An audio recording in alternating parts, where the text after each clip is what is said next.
With Shiro back in black, many fans have dropped the clone theory like it's the hottest mixtape of 2017. But is the notion truly dead?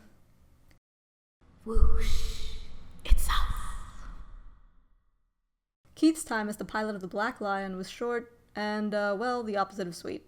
After a troubled beginning, a rocky middle, and an anticlimactic finish, Keith has left Voltron for the Blade of Marmora, which is something I sort of predicted back before Season 3 aired. Here's an excerpt from that video. I think that Keith as the Black Lion will only be a short-time arrangement. At some point, I believe that Princess Allura will take up the mantle of Black Paladin. As you can see, I was correct about Keith stepping down, but wrong about who would replace him. Interestingly, according to Lauren Montgomery and Joaquim dos Santos, Shiro was not originally slated to be back in Season 3. Season 4 as well, since it's technically just the second half of Season 3. Since my hypothesis was based on the assumption that Shiro would be MIA for an entire 13-episode season, seeing it partially come true strengthens the clone theory in my eyes. Also, we shouldn't rule the clone theory out simply because we still have no idea what Operation Kuron actually is. If we look back at the first 2 seasons, then it becomes clear when Operation Kuron will appear. Season 1, Episode 6, we see Hagar and the Druids perform the Komar experiment and siphon all the quintessence away from an entire planet. The next time we see the Komar experiment in action is Season 2, Episode 13, when they use it against Voltron.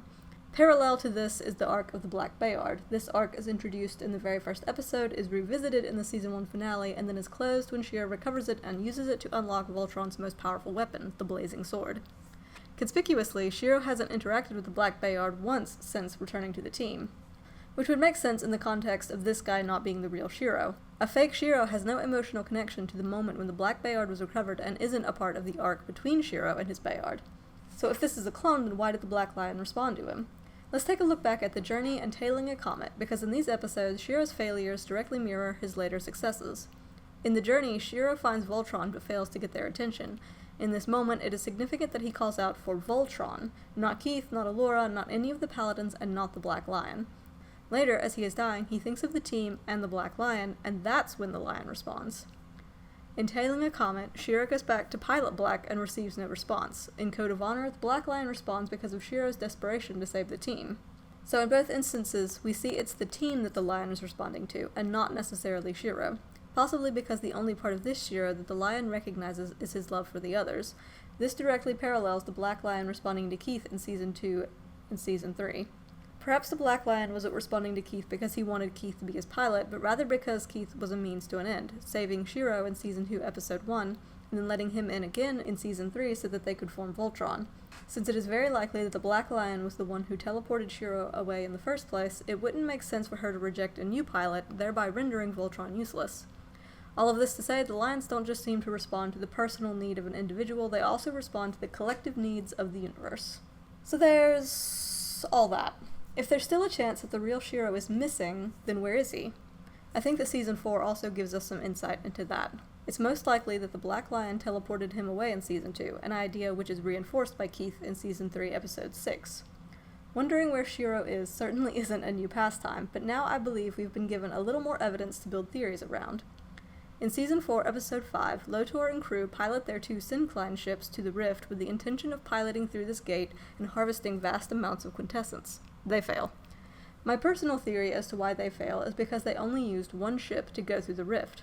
In Hole in the Sky, an opening to the other reality was opened by the Trans-Reality Comet, a whole comet. Voltron flies through the Rift as Voltron, and unless there is a 6th Lion, then it is safe to assume that Voltron constitutes an entire Trans-Reality Comet. If I'm correct, then you have to have an entire comet assembled to be able to fly through the Rift. Lotor hadn't even finished building the Syncline ships at the time that they attempted to fly through. What does this have to do with Shiro's disappearance? Let's go back to Blackout and look at the circumstances.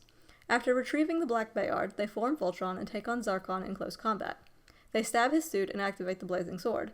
Zarkon retaliates by grabbing Voltron's head and zapping them with quintessence, similar to how the Druids charge Zarkon up so that he can search for the Black Lion. It is also significant that they show us this shot again in Keith's flashback in Season 3, Episode 1. Keeping this info in mind, let's return to Dibazal. This scene with Lotor is the 3rd time we visited this planet, and the 2nd time it has been in reference to the Rift. When Dibazal was first introduced, it was when the Black Lion took Shiro there. Now we know that Shiro's intention in this episode was to deepen his bond with his lion, but what was the lion's intention?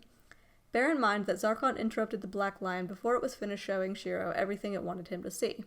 What if the Black Lion wanted to show him that the rift was still open? So we've established that you need to assemble all pieces of your trans-reality comet and then douse it in quintessence before you can fly through the rift. Or at least if we follow Lotor's line of reasoning, you need the extra quintessence. We have also established that the Black Lion can teleport and was most likely trying to show Shiro the rift. Let's put all the pieces together. Here is the fully assembled comet, Voltron. Here it is getting doused in quintessence. Then for good measure, we see a close-up of Shiro doused in quintessence. At this moment, the Black Lion knows it has all the elements in place to teleport Shiro to the rift. Poof! There he goes. It could be that a fully assembled comet ship doesn't need the quintessence power-up to fly through a rift itself, but the power-up may be exclusively a part of Voltron transporting something else, or someone else, through the rift. Or since they were so far away from the rift, Voltron may have needed the extra quintessence to transport Shiro such a long way. Now that we have a pretty solid theory as to where Shiro is, all that remains is to puzzle out why, and more importantly, how will he get back to the team. Also, if the Black Lion knows where he is, why doesn't he let the others know? I'll be going over those questions, and possibly more, in a follow-up video to this one. Thanks for watching, and I hope to see you next time. I hope you show up to the video and listen to my voice. Bye!